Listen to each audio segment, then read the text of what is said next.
ప్రభునామమునకు మహిమ కలుగునుగాక. ప్రభునందు ప్రియమైన వారలారా, దేవాది దేవుని యొక్క ఉచితమైన కృప చొప్పున ఈ సమయంలో దేవుని సన్నిధానంలో చేరి దేవుని మాటలను ధ్యానించుటకు దేవాది దేవుడు ఇచ్చిన శ్రేష్టమైన సమయాన్ని బట్టి దేవునికి నిండు మనసుతో కృతజ్ఞతాస్తుతులు చెల్లించవలసిన వారమై ఉన్నాం. చేరొచ్చిన మీకందరికీ ప్రభువైన యేసుక్రీస్తు నామములో వందనములు. ప్రియమైన వారలారా, ఒక చిన్న అంశంతో మీ ముందుకు వచ్చి ఉన్నాను. ఎన్నో మాటలు దేవుని పరిశుద్ధ లేఖనాలలోని మాటలు మనం ధ్యానిస్తున్నప్పుడు ఆ మాటల ద్వారా మనలో దాగి ఉన్న ప్రతి లోపాలను, అనగా దేవునికి వ్యతిరేకమైన కార్యములు, ఆలోచనలు ఏవైనా మనలో ఉన్నప్పుడు, వాక్యం మనల్ని సంధించినప్పుడు ఆ వాక్యానికి మనం స్పందించి మన లోపాలను సరి చేసుకొని దేవునికి ఇష్టం లేని ప్రతి కార్యాలన్నింటినీ తీసివేసి ఆయనకు ఇష్టలుగా సమీపస్తులుగా జీవిస్తూ దినదినము ఆరోగ్యము ఆయుష్ అనుగ్రహిస్తున్న దేవునికి ఎంతో కృతజ్ఞతలు చెల్లించవలసిన వారమే ఉన్నాం. ప్రియమైన వారలారా, ఈ దినకాలం దేవాది దేవుడు మనతో మాట్లాడబోతున్న అంశ భాగము ఏదనగా, విశ్వాసి నీ విశ్వాసము ఎంతకాలము. విశ్వాసి నీ విశ్వాసము ఎంతకాలము.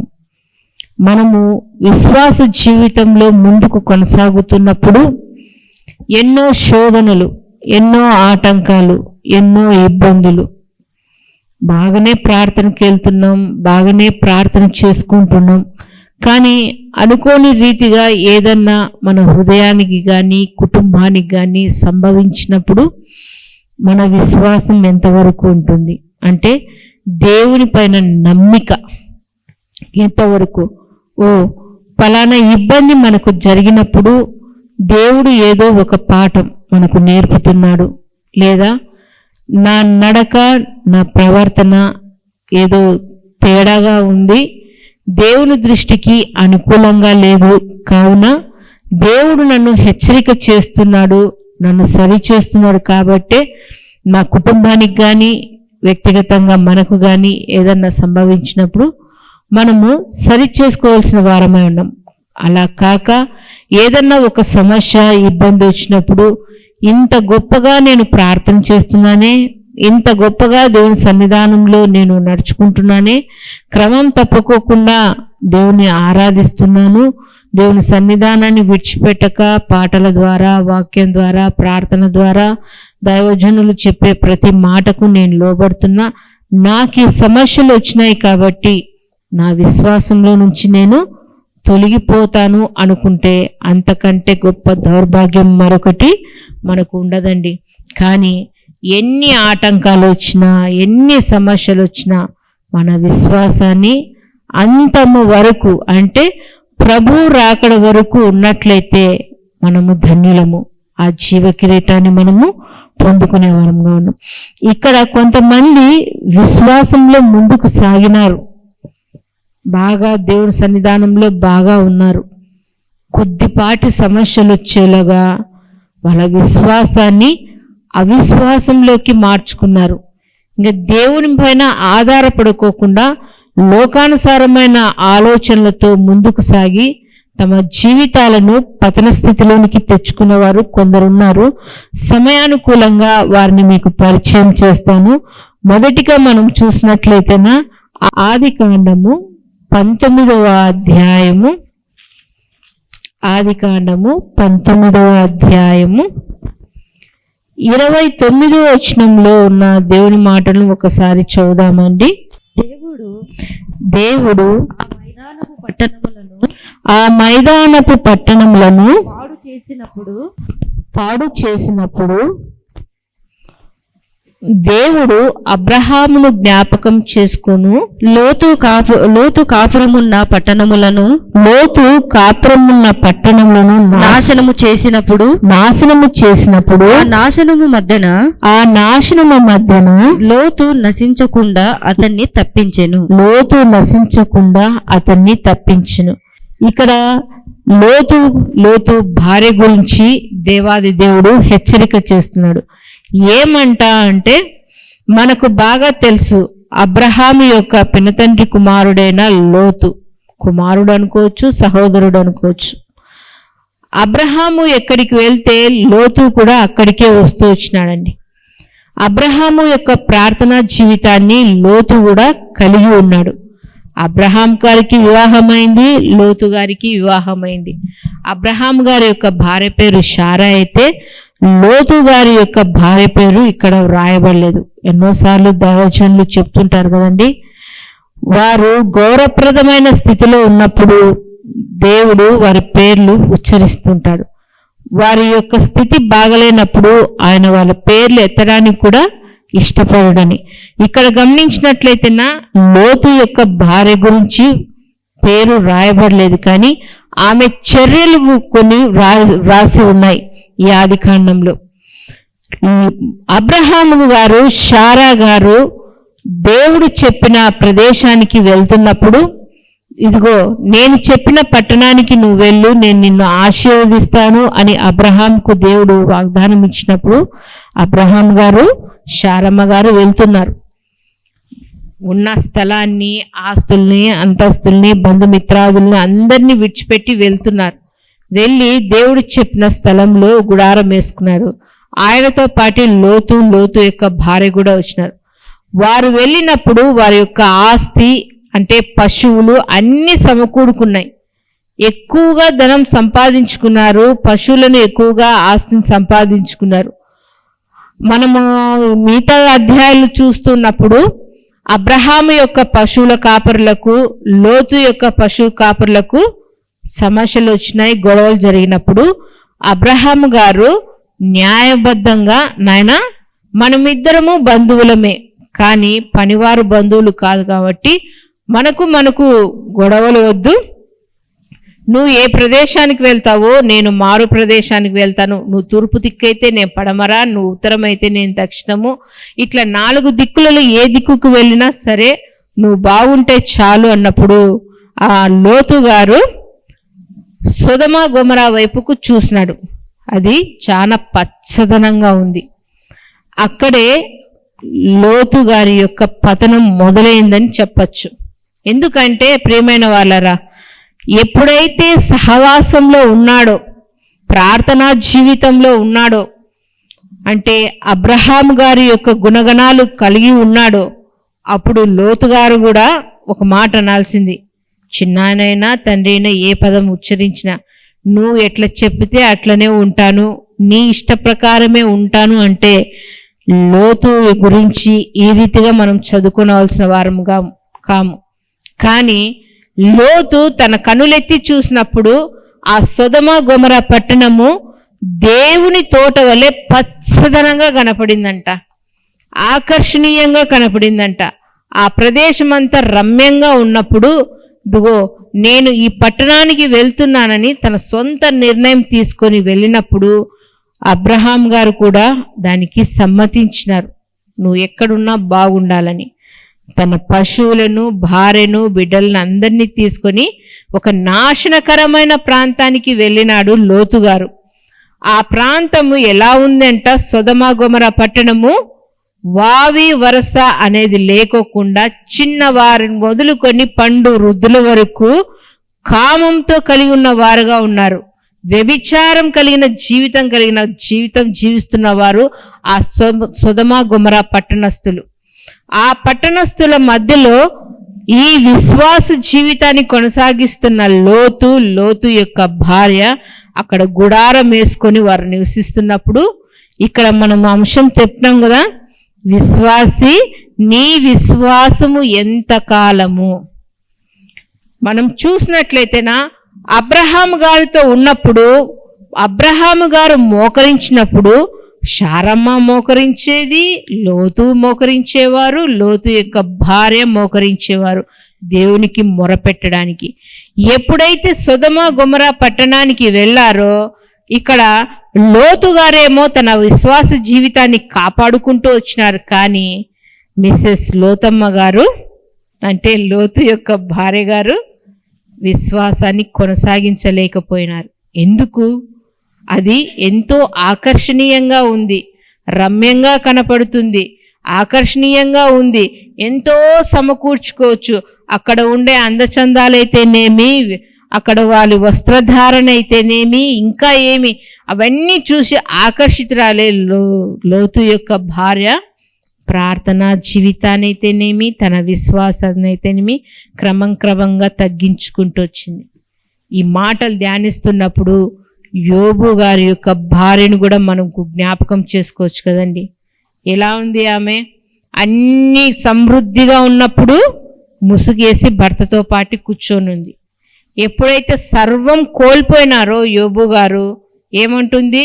అయ్యా పోతే పోనీలే, దేవుడు ఆరోగ్యం ఇచ్చినాడు, ఆయుష్ ఇచ్చినాడు, నీకు మంచి ఆరోగ్యం ఇస్తాడు, దేవుని పాదాలు పట్టుకుందాము, ఆయనకు మొరపెడదాము అనే మాట భార్య నుంచి రాలేదు. కానీ భర్త యొక్క మరణాన్ని కోరుకునింది, నాశనాన్ని కోరుకునింది.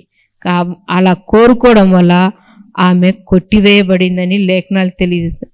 ఈ లోతు భార్య కూడా ఒకప్పుడున్న ప్రార్థనా జీవితాన్ని, ఒకప్పుడున్న విశ్వాసాన్ని కోల్పోయింది. ఎప్పుడైతే సొదొమ గొమొర్రా పట్టణంలో వారు నివాసం చేస్తున్నారో ఆ పట్టణం యొక్క హేయమైన స్థితి, ఆ దుర్చర్యలన్నీ దేవుని దృష్టికి అసహ్యకరంగా ఉన్నప్పుడు దేవుడు ఆ పట్టణాన్ని కాల్చివేయాలా అన్నప్పుడు దూతలను పంపించి అబ్రహాముకు తెలియజేస్తున్నాడు. ఒక స్నేహితుడిగా మాట్లాడుతున్న అబ్రహాము దేవునితో, ఇదిగో ఆ పట్టణాన్ని నేను కాలుస్తున్నాను అన్నప్పుడు దేవదూతల ద్వారా తెలియచేసినప్పుడు ఆ పట్టణంలో తన కుమారుడు ఉన్నాడు, తన సహోదరుడు ఉన్నాడు. ఆయన నిమిత్తమై అబ్రహాము దేవుని పాదాలు పట్టుకొని గోజాడుతున్నాడు. అయ్యా 50 మంది ఉంటే నాశనం చేయవా, 45 మంది ఉంటే నాశనం చేయవా? అలా తగ్గించుకుంటూ 10 మంది వరకు వచ్చినాడు. దేవుడు ఎంతో ఓర్పుతో ఓపికతో ఇంతమంది ఉంటే నాశనం చేయను, అంతముంటే నాశనం చేయను, కాల్చను అన్నీ చెప్తున్నప్పుడు చివరిగా ఇంకా మౌని అయి ఉండు అన్నాడు. అంటే 10 మంది కూడా విశ్వాసంగా యథార్థమైన జీవితం జీవించేవారు ఆ సొదొమ పట్టణంలో ఎవ్వరూ దేవునికి కనపరాలేదు. అందరూ నీచమైన జీవితాన్ని జీవిస్తున్నారు కాబట్టి దేవుని దృష్టికి అది అసహ్యంగా ఉంది. కాబట్టి ఆ పట్టణాన్ని కాల్చాలన్నప్పుడు అబ్రహాము మొరపెట్టినప్పుడు ఆ మొరను బట్టి దేవదూతలు లోతు యొక్క కుటుంబాన్ని దర్శించి అక్కడి నుంచి బయటికి తీసుకొని వస్తున్నారు. ఆ బయటికి తీసుకొని వస్తున్నప్పుడు కూడా తడువు చేస్తున్నాడు లోతు గారు. ఇంకోసేపు ఉంటాం అన్నప్పుడు కాదు, దేవుని ఉగ్రత వస్తుంది, తొందరగా రండి అన్నప్పుడు సోయరు అనే ప్రాంతానికి వెళ్ళినారు. ఆ ప్రాంతానికి వాళ్ళు చేరగానే సూర్యుడు ఉదయించినాడు. ఆ పై వచనాల్లో మనం చదువుతాం, 23వ వచనంలో 23వ వచనం నుంచి చదివితే అక్కడ ఉదయం కాగానే వారు ఆ ప్రాంతంలో చేరగానే సొదొమ గొమొర్రా పట్టణాన్ని దేవుని చెంత నుంచి అగ్నిగంధకముల చేత ఆ పట్టణము కాల్చివేయబడింది. లోతు యొక్క ఇద్దరు కుమార్తెలు ఆ సోయర్ అనే పట్టణంలోనికి వెళ్ళారు. ఇంకా లోతు యొక్క కుమారులు ఉన్నారు, ఇంకా 2 కూతుళ్ళు ఉన్నారు, అల్లుళ్ళు ఉన్నారు. వాళ్ళందరూ ఆ సొదొమ గొమొర్రా పట్టణంలో నాశనమైనారని.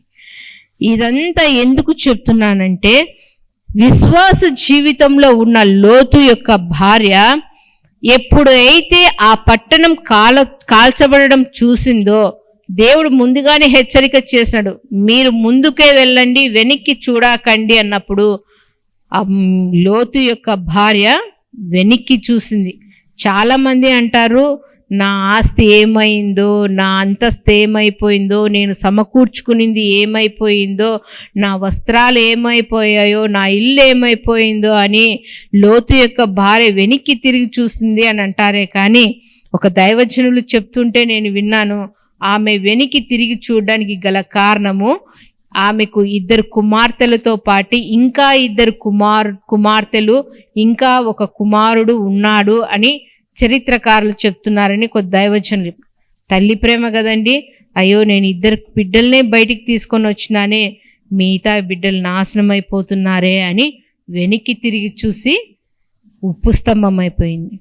కానీ దేవుని హెచ్చరికను ఆమె పాటించింటే ఆమె సజీవురాలుగా ఉండిండొచ్చు.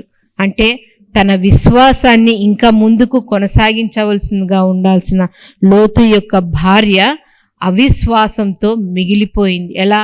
సర్వం కోల్పోయినానే, సర్వం అంత నాశనం అయిపోయిందే, ఇంకా ఏం నేను సమకూర్చుకోగలను, ఇంత ప్రార్థన చేసినా ఏమి లాభము అని అవిశ్వాసంలో పడి ఆమె నశించిపోయిందండి. అదే అంటున్నారు పేతురు రాసిన 2వ పత్రిక 2వ అధ్యాయము. ఒకసారి చూద్దామండి. పేతురు రాసిన 2వ పత్రిక 2వ అధ్యాయము, పేతురు రాసిన 2వ పత్రిక 2వ అధ్యాయము 22వ వచనంలో ఈ రీతిగా ఉంది. కుక్క తన వాంతికి తిరిగినట్టును కడుగబడిన పంది బురదలో దొర్లుటకు మళ్ళినట్లును అను నిజమైన సామెత చొప్పున వీరికి సంభవించును. ఎన్నోసార్లు జ్ఞాపకం చేసుకుంటాం కదండి. ఒకసారి పాపాన్ని అసహించుకున్న తర్వాత, పాపక్రియలన్నింటినీ అసహించుకున్న తర్వాత ముందుకు పోవాల్సిన మనము తిరిగి పాపం వైపుకు మళ్ళడం అంటే కుక్కను పందిని పోల్చి మాట్లాడినారు పేతురు గారు. ఈ లోతు యొక్క భార్య, ముందుకు పోవాల్సిన ఆమె, విశ్వాసంలో ముందుకు పోవాల్సిన ఆమె తిరిగి అవిశ్వాసంలోని కంటే వెనుకకు తిరిగి ఉప్పు స్తంభమై తన జీవితాన్ని పతనం చేసుకుందండి. అదే అంటున్నారు, అవిశ్వాసంలో ఉంటే దీనమైన స్థితి, దుర్భరమైన స్థితి కలుగుతుంది అని దేవుని వాక్యాలు తెలియజేస్తుంది. రెండవదిగా చూసినట్లయితేనా, మొదటిగా కొంతకాలము విశ్వాసిగా ఉండి తర్వాత అవిశ్వాసానికి లోలైన లోతు భార్య అయితే, మరికొందరు విశ్వాసంలో ఉండి అవిశ్వాసంలోనికి ఎలా వెళ్ళిపోయారో సంఖ్యాకాండము 16వ అధ్యాయము 5వ వచనంలో ఉన్న దేవుని మాటలను తెలియచేసుకుందామండి. తనవాడు ఎవడో పరిశుద్ధుడు ఎవడో రేపు యెహోవా తెలియజేసి వానిని తన సన్నిధికి రానిచ్చును. ఆయన తాను ఏర్పరచుకున్న వానిని తన యొద్దకు చేర్చుకొనును. ఇక్కడ ఎవరు మాట్లాడుతున్నారు? మోషే మాట్లాడుతున్నారు. మోషే దేవుడు ఏర్పాటు చేసుకున్న నాయకుడు. అంత మాత్రమే కాకుండా 6 లక్షల కాలుబలాన్ని నడిపిస్తున్నాడు. అలాంటి వ్యక్తి దగ్గర 4 ఉన్నారండి. ఎవరు వాళ్ళు? కోరాహు, దాతాను, అబీరాము, ఓనాను అనే 4 వ్యక్తులు మోషే మీద తిరుగుబాటు చేస్తున్నాడు. ఏమని తిరుగుబాటు చేస్తున్నాడు? 3వ వచనంలో చూసినట్లయితే, మోషే అహరోనులకు విరోధముగా పోగుబడి మీతో మాకిక పని లేదు. ఏమంటున్నారు? 2వ వచనం కానుంచి చూస్తాము. ఇశ్రాయేలులలో పేరు పొందిన సభికులను సమాజ ప్రధానులనైన 270 మందితో మోషేకు ఎదురుగా లేచి మోషే అహరోనులకు విరోధముగా పోగుబడి మీతో మాకిక పని లేదు. ఈ సర్వ సమాజములోని ప్రతివాడును పరిశుద్ధుడే యెహోవా వారి మధ్యనున్నాడు. యెహోవా సంఘము మీద మిమ్మును మీరేలా హెచ్చించుకొనుచున్నారు అనగా మోషే ఆ మాట విని సాగిలపడి అటు తరువాత అతడు కోరాహుతోను వాని సమాజంతోను ఇట్లనని ఈ మాట అన్నాడంట. ఏమని తిరుగుబాటు చేస్తున్నాడు? అయ్యో మోషే గారు, మీకొక్కరికే కాదు దేవుడు ఆధిపత్యం ఇచ్చిండేది, మీకొక్కరికే కాదు నాయకత్వ లక్షణాలు ఇచ్చిండేది. ఈ సమాజంలో చాలా మంది పరిశుద్ధులుగా ఉన్నారు. వీళ్ళు లేవీ కుటుంబానికి చెందిన వాళ్ళే, లేవీయులు యాజకత్వం చేసే వాళ్ళే. దేవుడు కొందరికి కొన్ని పనులు అప్పగిచ్చి ఉన్నాడు సమాజ మందిరంలో. ఒకరిని గాయకులుగా, ఒకరి వాయిద్యాలు వాయించేవాడిగా, ఒకరు ధూపాలు వేసేవారిగా, ఒకరు దేవుని స్తుతించేవారుగా, ఒకరు దహన బలులు అర్పించేవారిగా. ఆ లేవి వంశంలో ఒక్కొక్కరికి ఒక్కొక్క పనులు ఏర్పాటు చేసినప్పుడు ఈ కోరాహు, అబిరాము, దాతాను వాళ్ళు అయ్యా మోషేకే ఎక్కువ అధికారం ఉంది, ఆ స్థానాన్ని మేము పొందుకోవాలి అనే అహంకారంతో మోషే మీద తిరుగుబాటు చేసినాడు. ఒకప్పుడు అయితే మోషే వెనుకాల వచ్చిన వాళ్ళు, మోషే వెంబడి నడుచుకుంటూ దేవుడు మోషే ద్వారా చేసిన అద్భుత ఆశ్చర్య కార్యములు చూసిన వారు, దేవుని సమాజంలో ప్రార్థన చేసిన వారు, మోషే సీనాయి పర్వతం మీదకి వెళ్ళినప్పుడు సమాజంలో కూడుకొని ప్రార్థన చేసేవారు, మోషే తరపున వాళ్ళు మొరపెట్టేవాళ్ళు ఈ కోరాహు వాళ్ళు.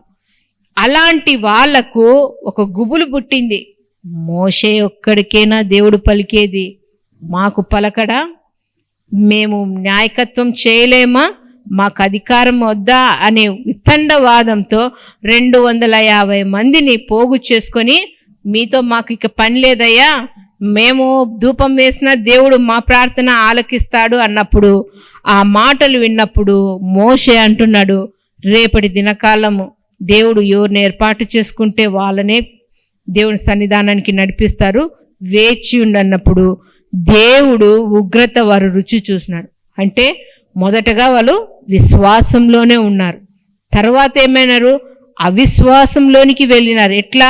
అధికారం కోసం. ఎప్పుడైతే అధికారం కోసం వెంపలాడినారో తమ యొక్క విశ్వాస జీవితాన్ని పూర్తిగా తగ్గించుకుంటూ వచ్చినారు.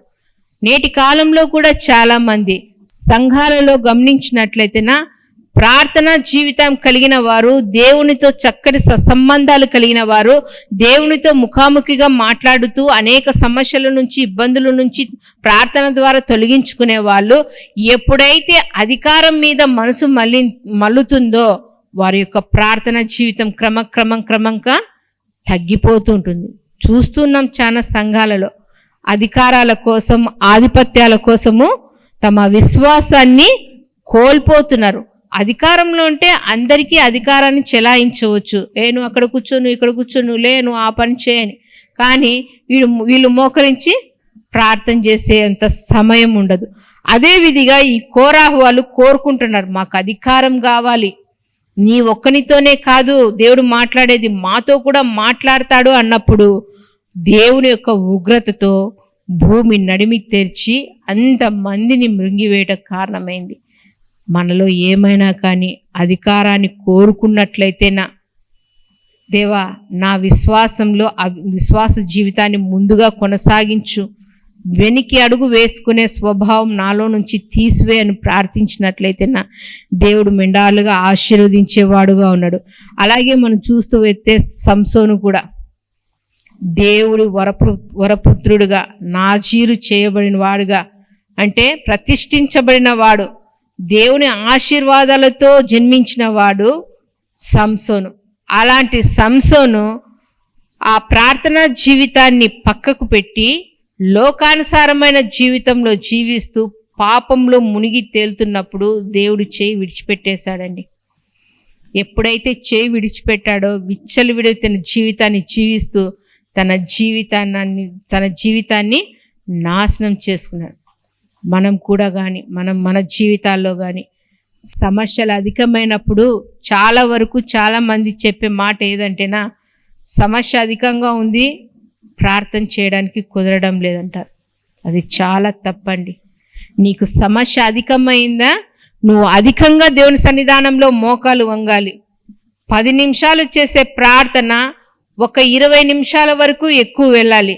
సమస్య అధికమవుతున్న కొలది నీ ప్రార్థన జీవితం, నీ విశ్వాసము ఇంకా అధికంగా ఇవ్వాలి.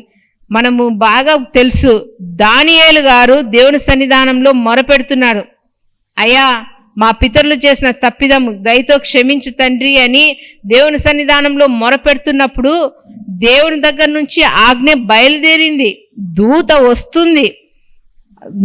దానియేలు గారికి సమాధానం చెప్పడానికి గబ్రియేల్ దూత వస్తున్నారు. మికాయేలు దూత వస్తున్నప్పుడు మికాయేలు దూతకు ఎవరు అడ్డుపడ్డాడు? సాతాను, అపవాది అడ్డుపడి 21 రోజు గొడవ జరుగుతూనే ఉంది, యుద్ధం జరుగుతూనే ఉంది. అంటే దానియేలు గారి యొక్క ప్రార్థనా జీవితము ఇంకా ప్రార్థనలో దేవునితో ఎక్కువ సంబంధాన్ని కలిగి ఉండి మొరపెడుతూనే ఉన్నాడు. 21 రోజు దేవునితో మాట్లాడుతూనే ఉన్నాడు, అలసిపోలేదు, విసిగిపోలేదు. సమాధానము వచ్చేంత వరకు దేవదూత వచ్చి, అయ్యా నువ్వు ఏ రోజైతే ప్రార్థన మొదలు పెట్టినావో అప్పుడే దేవుని దగ్గర నుంచి సమాధానం వచ్చింది. ఆ వార్త నీకు చేరవేయడానికి వస్తున్నప్పుడు ఇదిగో సాతాను నన్ను అడ్డగించినాడు. నీ ప్రార్థన దేవుని సన్నిధానానికి చేరాలి అంటే మధ్యలో ఒక అగాధం ఉంది, సాతాను సృష్టించిన అగాధం. ఆ అగాధాన్ని దాటుకొని పోవాలంటే ఒక అర్ధగంట చేసి ఇంకా చాలే, ఈ సమస్య తీరిపోదు, నా బ్రతుకు ఇంతే, నేను ఇట్లనే ఉండాలని విసిగిపోయి వదిలేస్తారు. కానీ ఆ సమస్యను అధిగమించేంత వరకు నీ ప్రార్థనను నువ్వు మెరుగుపరుచుకుంటూ వెళ్ళినట్లయితేనా దేవుని పాదాలకు మన ప్రార్థన చేరుతుందండి. ఇది గ్రహించక చాలామంది ఆ సమస్యను బట్టి, ఆ అనారోగ్యాన్ని బట్టి, ఆ ఇబ్బందిని బట్టి అంత రవ్వసేపే ప్రార్థన చేసి ఇంకే వెళ్ళిపోతారు, మళ్ళీ మర్చిపోతారు, ఇంకా ఏడ్చుకుంటూ ఇంట్లోనే ఉంటారే. కానీ ఆ ఏడుపేదో దేవుని సన్నిధానానికి వచ్చి, అయ్యా నీ బిడ్డను నాకు సమాధానం ఈ తండ్రి, ఈ సమస్యలో నుంచి నన్ను తొలగించు, నీవు తప్ప నాకు ఎవరున్నారు అని నువ్వు మొరపెట్టినట్లయితే నా దేవుడు నీ విశ్వాసాన్ని అయితేనేమి, నీ ప్రార్థనా జీవితాన్ని అయితేనేమి చూసి నిన్ను ఆశీర్వాదకరంగా ఉంచుతాడండి. మన జీవితంలో ఈ సమయంలో దేవుడు అంటున్నాడు, సమస్యల వైపు చూడకండి, సమస్యలకు పరిష్కారం ఇచ్చే దేవుని వైపు చూడండి, నా వైపు చూడండి, నా తట్టు తిరగండి, నన్ను ఆశ్రయించండి, నా పాదాలు పట్టుకోనండి, నాకు మొరపెట్టండి, నేను మీకు సమాధానాన్ని ఇస్తాను.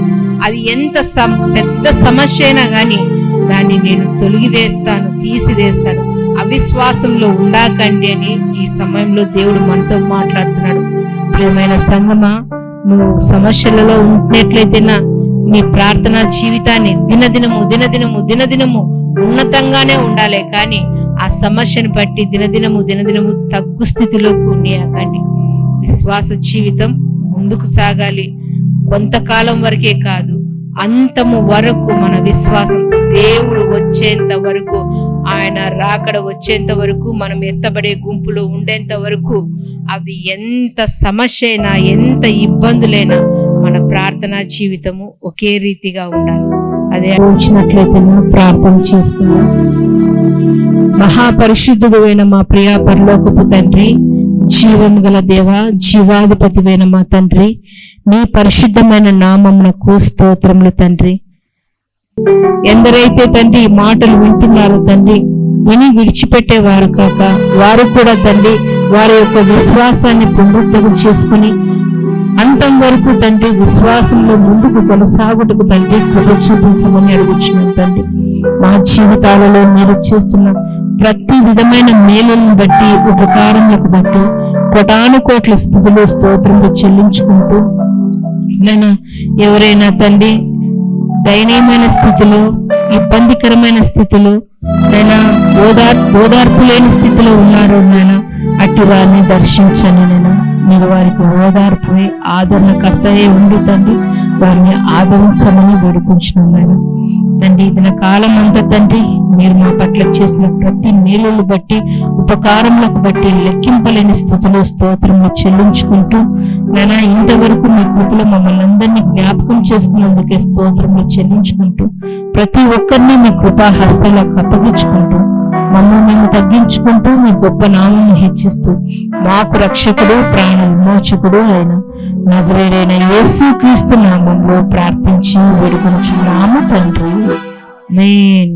మా చిరునామా దైవజనుడు బ్రదర్ ఓ రూబేన్ గారు, క్రీస్తు ప్రార్థనా మందిరం, డోర్ నెంబర్ 1-10-386, నగరిగుట్ట, పులివెందుల, కడప జిల్లా. మీ ప్రార్థనా అవసరాల కొరకై సెల్ నంబర్ 9989067409.